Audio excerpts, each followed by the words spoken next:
یہاں ایک اور مینر بھی سکھایا جا رہا ہے حدیث کے مطابق کہ قرآن مجید کی تلاوت جو ہے وہ اچھی آواز میں پڑھنے والا کون ہے، یعنی نبی پاک صلی اللہ علیہ وسلم نے کس کو کہا کہ یہ بڑی اچھی آواز میں پڑھ رہا ہے۔ حضرت جابر رضی اللہ عنہ کہتے ہیں رسول اللہ صلی اللہ علیہ وسلم نے فرمایا قرآن مجید کی تلاوت اچھی آواز میں پڑھنے والا وہ شخص ہے جسے تم سنو تو ایسے لگے جیسے وہ اللہ سے ڈر رہا ہے، یعنی دوران تلاوت قرآن پڑھنے والا جو ہے اس پر خشیت کا طاری ہونا، رقت کا طاری ہونا، اللہ کا خوف نظر آنا اس کی تلاوت میں، یعنی جیسے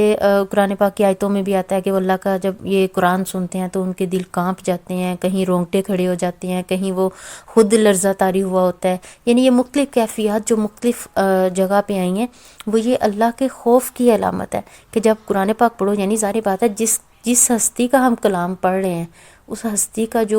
مقام ہے وہ ہمارے دل میں ہوگا، وہ چاہے محبت کی پیک ہے یا خوف کی پیک ہے، وہ ہمارے اندر نظر آنی چاہیے، یعنی یوں فر رٹا لگانا یعنی نارملی جیسے حفظ کیا جاتا ہے، ٹھیک ہے حفظ کا طریقہ ہے کہ اس وقت فوکس ہوتا ہے کہ ہمیں زبانی یاد ہو جائے، لیکن مراد یہ ہے کہ جب آپ اپنے طور پہ تلاوت کر رہے ہو تو کم از کم قرآن پاک اتنی اچھی آواز میں پڑھو، اتنا اچھا پڑھو، اتنے وہ آپ کے اندر وہ محسوس ہو رہا ہو، یعنی جو بھی قرآن آپ پڑھ رہے ہو لگ رہا ہو کہ آپ کا اندر بول رہا ہے، لگ رہا ہو کہ آپ اپنا جو ہے دل جو ہے وہ دہلا رہے ہو ساتھ۔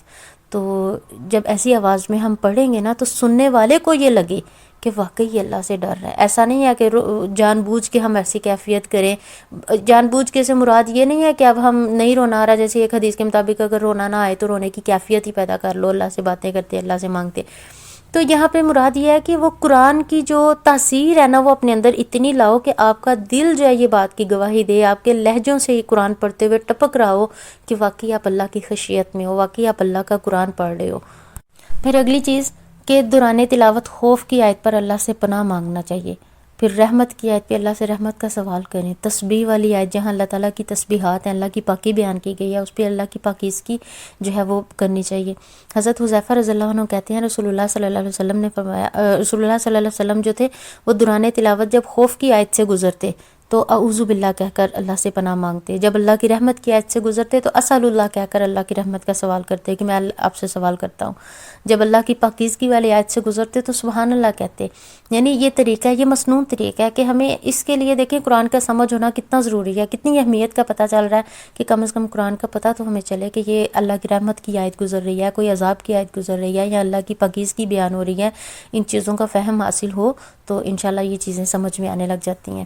قرآن کی سمجھ کے نہ ہونے سے پھر کیا ہوتا ہے کہ بڑے لوگ ہیں جن کو بس یہ پتہ ہے کہ جب بھی قرآن سننا ہے نا ہم نے سبحان اللہ کہنا ہے، مجلسوں میں دیکھ لیں، محفلوں میں دیکھ لیں، کلاسز میں دیکھ لیں، جہاں بھی گیدرنگ ہے، جہاں بھی قرآن پڑھا جا رہا ہے، یعنی خطبے کے دوران، تقریر کے دوران، درس کے دوران، کہیں بھی قرآن کی آیت آتی ہے بس ہم لوگوں نے یہی سیکھا ہوا ہے کہ ہم نے سبحان اللہ یوں کہنا ہے، سبحان اللہ، وہ نہیں پتہ ہمیں کہ یہاں پہ کون سی بات ہو رہی ہے، کیونکہ مصنون طریقہ تو یہ نہیں ہے کہ آپ جب بھی قرآن کی آیت سنو سبحان اللہ کہہ دو، مصنون طریقہ یہ ہے کہ آپ دیکھو کہ قرآن پاک کی آیت میں بات کیا ہو رہی ہے، وہاں پہ عذاب کی بات ہو رہی ہے، وہاں پہ خوفناک منظر کھینچے جا رہے ہیں، وہاں پہ جہنمیوں کی باتیں ہو رہی ہیں، اور ہم آیت سمجھ کے قرآن کی کہتے رہتے ہیں سبحان اللہ۔ تو دیکھیں جہاں سبحان اللہ کہنا ہے وہاں کہیں، جہاں اللہ کی پناہ مانگنی ہے وہاں اللہ کی پناہ مانگیں، اور جہاں کی اللہ کی رحمت مانگنی ہے وہاں اللہ کی رحمت مانگیں۔ تو یہ چیزوں کے لیے فہم کا ہونا بہت ضروری ہے، یا کم از کم تھوڑا سا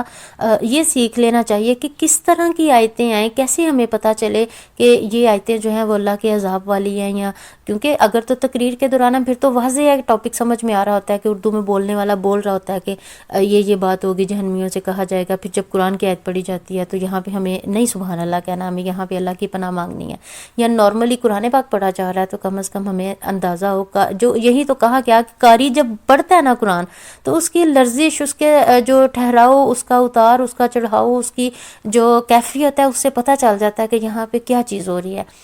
کچھ کہیں پہ آ کے ہم خوف سے، اللہ کے خوف سے جو ہے وہ آئی تو جہنمیوں کا ذکر کر کے رو رہے ہوتے ہیں، کہیں پہ اللہ کی محبت میں آ کے ہم یعنی رو رہے ہوتے ہیں، تو یہ ہمارا رونا بھی اس چیز کی علامت ہے کہ ہمیں قرآن پاک کی سمجھ آ رہی ہے، ہمیں اللہ کا خوف یا اللہ کی محبت طاری ہو رہی ہے ہمارے دلوں پہ۔ تو یہ چیزیں جب ہم اللہ کی یعنی قرآن پاک پڑھیں اس کے مطابق ہم وہ جملے بولیں، اس کے لیے قرآن کو پھر سمجھ